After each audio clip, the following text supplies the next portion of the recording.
Hi ಸ್ನೇಹಿತರೆ, ನಾನು doctor Shriprasad. ಇವತ್ತು ನಿಮ್ಮೊಂದು ಇನ್ನೊಂದು ಸ್ಥಳ ವಿಶೇಷ ತೋರಿಸ್ತಾ ಇದ್ದೀನಿ. ಗಾಣಿಗಾಪುರದ ಹತ್ರ ಸಂಗಮಕ್ಕೆ ಬಂದಿದ್ದೀವಿ. ಇಲ್ಲಿ ಅಮರ್ಜ ಮತ್ತು ಭೀಮಾ ನದಿಗಳ ಸಂಗಮ ಆಗುತ್ತೆ.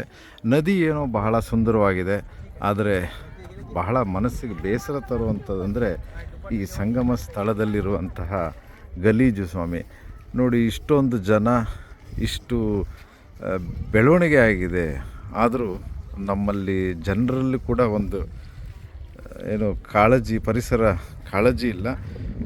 ಎಷ್ಟು ಸುಂದರವಾದ ನದಿ ಸಂಗಮನ ಎಷ್ಟು ಬೇಕೋ ಅಷ್ಟು ಕೆಡಿಸಿಟ್ಬಿಟ್ಟಿದ್ದಾರೆ.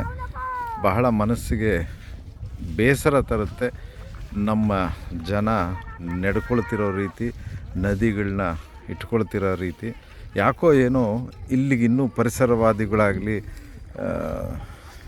ಯಾವ ಸಂಘ ಸಂಸ್ಥೆಗಳು ಕೂಡ ಬಂದಂಗೆ ಕಾಣ್ತಾ ಇಲ್ಲ.